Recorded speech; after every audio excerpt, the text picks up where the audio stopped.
us that when you finish school is to get a job, but the jobs are not there.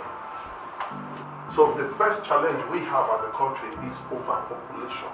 Now the report says that only 50 million of us are working. So for everybody that is working, you have an average of 3 people you have to take care of. The more money you have, the more people you will have to take care of. For the report also says that 75% of Nigeria are youth under 45. If you do your mathematics well, it's 135 million people. And if you look again, they say 40% of that group cannot be employed, of youth under 45. That will now make me 62.5 million people cannot be employed as youth under 45. The interesting part of that now, if you have 62 million people who cannot be employed, who are under 45, in 20 years' time, what do you think will happen to them? Leave that thought with me. That report also states currently, UN is saying that Nigeria will be 350 million people by the year 2050 because we're 180 million. The numbers are important for your decisions because if you cannot count, you cannot succeed. I saw a report in the newspaper that the population of children that were born on January 1st, 2018 in Nigeria, and this report came out January 2nd in Vanguard newspaper, where 20,210 children were born in Nigeria in one day.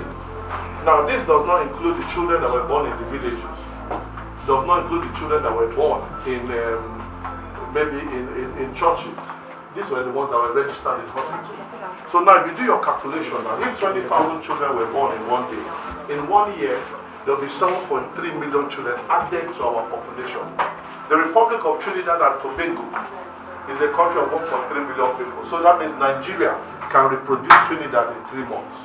That by 2030, that 800 million jobs will be taken out of the system because there are no jobs. Now, once the introduction of AI comes in, Internet of Things, Internet of Everything, I don't need, if I need to switch off the things or the security of my system, I don't need guards. I'll just press a button for my phone and I can shut down my house. Simple. And all of you that are here are involved in causing the reduction of jobs in the, in the system. No, there's nothing wrong with that. There's nothing wrong. I solely encourage it. You must do more because you need to go a step higher. Business is war. Everything about business is market share. Nothing less. I'm not coming here to look at your smile and I'm coming to raise lions, people that are hungry. The typical mentality of Nigerians are entitlement mentality. The problem with Nigeria, Africa is free food. Because when you give somebody free food, you stop him from thinking. And when you stop him from thinking, you stop him from productivity. Over time, he becomes your worst enemy. Now concentrate on only these years, 14 to 20. These are vision definition years. Now every single one of you definitely have shown me clearly that you have been thinking about what you want to do. And that has made you come into this step whereby you are between 21 to 30. You are testing, you are making mistakes, you are trying everything possible, which is very, very good. But you must be an expert by the age of 30. You must. In whatever field you take, you must be an expert. You must find out what is happening in that industry. You must disrupt the market. You must take over the norm. Otherwise, you will serve somebody all the years of your life. Now, at the age of 20, make mistakes. And anytime I see people like this, I always tell you that they are still in your father's house at the age of 20 is a shame. Get out of that house. The only way to get out of trouble is to enter the trouble. Stop pitying yourself. It is a poverty mentality to pity yourself. Stop looking down at yourself. If you wake up and then the first thing you hear is buy plantain chips here, buy plantain chips, or kada here, you begin to feel defeated and deflated. I tell people that the gates of the mind, there are 5 gates of the mind. One is the eyes, the ears, the nose, the mouth, and then the hands. All this one touches you. 4 of them are in your head. So when you sleep at night, matters to where you will spend the rest of your life. I woke up with a mentality that I was tired of using Okada. I was tired of begging somebody for money. I worked in San Urban over here. The people that worked with me, a lot of them are still there. I woke up with anger. I was tired of being a second-class person. I wanted to win. Either I win or I win. I didn't have a choice to lose. When a gazelle wakes up in the morning and a lion wakes up in the morning, they see the same sun. They see the same environment. Sometimes they see each other. When the gazelle sees the lion, fear enters. But when the lion sees the gazelle, it lights up, says showtime. When you wake up, the lion is not the biggest, the lion is not the smartest. But that lion wakes up with a mentality that it's either I win or I win. How many of you have cars here? Now, if your car gets balls, do you repair it yourself? Why? Because you don't know anything. You go to a mechanic. Is that mechanic smarter than you? He only knows how to fix a car. As a mechanic is to a sick car, so also is entrepreneurship to a sick economy. To solve Nigeria's problem is entrepreneurship. Every single person here has to create platforms to ensure that you can give opportunities to people. You need to see what tomorrow is in your mind's eye and create it. And you cannot again force people to start thinking like that. I'm asking myself, how did we ever survive without the internet? I don't know how I lived without a cell phone. But today now, take my cell phone, you have killed me. Someone has actually turned my mind to start thinking in that way. Now, when you start a business like all of you have done in here, there are 10 startup mistakes a lot of people make. Number one is building something nobody wants. That's the first mistake people make, and it's the largest mistake. You might be intelligent, but is whatever you are creating, is it what someone, you can't be selling ice cream during rainy season. It doesn't make sense. It doesn't make sense. Somebody is going into the forest, you are selling slippers. It doesn't make sense. The market must be defined, and you must know that this is exactly what they want. Number two is hiring poorly. Now, for you to hire poorly is traceable to your structure. Before you start a business, what structure do you want to do in place? Like when I started my own company as a security company, I started as a maritime security company. So what I did was I ensured that the components for the marine side was there before I even recruited. You must have sense before capital. If you don't have sense before capital, sense becomes jealous. And it will allow you to waste your capital and then wait for it to come. So when you have capital, it does not mean you are an entrepreneur. You must have sense first before capital. Hiring poorly. I don't care who you are. If you mess up in my system, you're out. I'm not sentimental about success, whether my brother or my sister. And the African Imam Madu mentality kills business. You want to put your brother in. Business is not emotional, it's not sentimental. You mess up in my system, you are gone. Lack of focus. Focus helps you with direction. Fail to execute sales and marketing. For me, the easiest way for you to do that is target. Set a target for yourself and then run with it. I'll share a bit about it. Not having the right co-founders. A lot of people make the mistake and say, okay, because you like somebody, you bring him on board.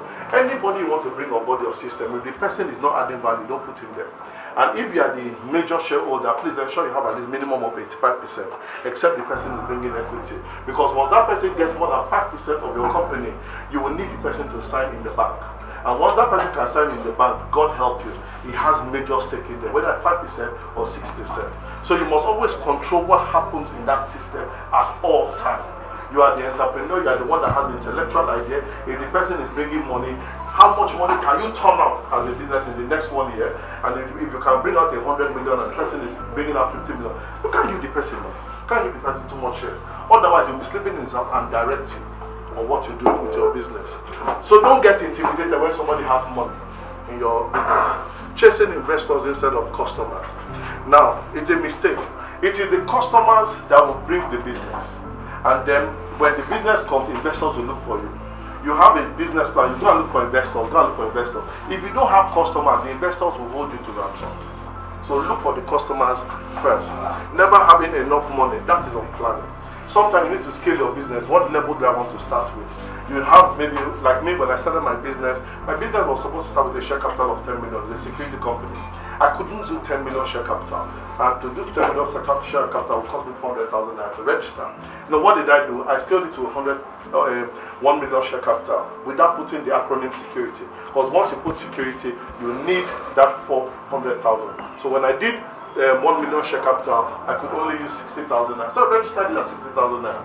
I didn't need a license, so I did what I could do with that time. So the business was growing, and I went back to do the addendum. So start with what you have until you can grow to whatever.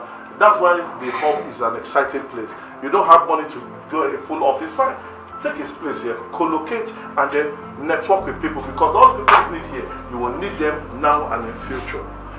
You can be sitting here, try to network as much as possible. Please don't get so rigid by just coming to your workstation. put in your earphones. No. The reason why you're here is to network. And you network, you must. Your network will actually determine your network. When I started my own business, somebody that could do graphics helped me to do my graphics, my website, and I'm not that. I'm just a strategist, and I went ahead with it. But what he did has allowed me to be able to market to the world. And ignoring social media, you can't ignore social media anymore. Social media is now a continent. There are 8 continents now. One of them is called Facebook right now. So you must be able to use social media as much as possible. Now, competitive intelligence is the ability to take information. When I see city people in Comium and I see Derry's face on city people, I collect Derry's face there and I check him out, I check his company, what can I market to him? So when I'm looking for this, I use this soft sell magazine to be able to profile my target. Profile your target, go for and get all the intelligence about it, and know what things you can give to that person. So when I was going into maritime security services, I look for everybody in the oil and gas. That is, once I see your face, at least I have you as a target, I know what you look like. If I see your church, or I know you go to church, I may attend that church. If your child is getting married, I know somebody else will go together, I will tag. I will need to connect with you. And that helped me to do strategy. Business is war, and treat it as such. Your failure or success in any business is traceable to your strategy, right or wrong. My cousin, his name is Kevin O'Hari. I claimed him. He says business is war. I go out there, I kill my competitors. I want to make their lives miserable. I want to steal their market share. I want them to fear me and everybody on my team to think we are going to win. That's my responsibility. You are not there to go and make friends. You are there to take over the market. 99% is failure. I'm interested in that 1%. The difference between an eagle and a vulture is appetite. An eagle is called the old vulture. They look alike, but what they eat is different. A vulture will depend on animals that are weak, sick, or dead before it eats. So if you have to depend on salary or somebody to determine what you eat, how you live your life, you are suffering from a vulture mentality. Your boss collects the money. He travels to Dubai. He buys a new car, buys a new house. The wife buys some new shoe, Louis Vuitton, Prada, Gucci, Salvatore Ferragamo, new glasses. Now you have to wait for salary on the 14th of December next year. You can see them, they are waiting for salary here. This is the culture. If you have to depend on any man, you can be working in a place and still be an eagle. As an eagle, that means you plan, where am I going to win? How am I going to take over the market? That's your responsibility. So you can be working with somebody and still win. Now, at the age of 44, I retired from my company because it became boring. I needed new terrain. I'm a lion. I go to a new field. I put structure in place, and structure is running my company there. And the way I run my company is I do the Pareto principle. 20% of the investment brings 80% of my results. So I focus on the 20%. People are saying that there's no hope for Nigeria. But if you carry 36 states, one federal, that's 37 states. Now, and 704 local governments, take 50 youth. Train them for 1 month on entrepreneurship. Not give them contract. Teach them how to register a company. Teach them marketing. Teach them how to negotiate things. And then give them a loan of 2 million. Loan is that they repay back. Get a bank to manage it. So when they want the money, you don't give them the money. They will write a post-note debit on it. A debit note on it. So you can now, if they want to register the company, they take out of it. So their interest cannot pass 50 to 60,000. All payments are done. Any staff that they recruit will be registered through that same process and through that bank. So the money goes within. You are not giving anybody to go to any nightclub and spend $100,000 in one night. So if those people recruit 10 people in a month, and then you are able to return 10% return on investment, what you will do in a space of 4 years, you would have had 6.192 million jobs. In 2 tenures, you have 12.24 million, 12 point something, sorry, there's an error there, 384 million jobs available. So it is not rocket science, it is quality thinking. My name is Ubong King, and I'm just your boy.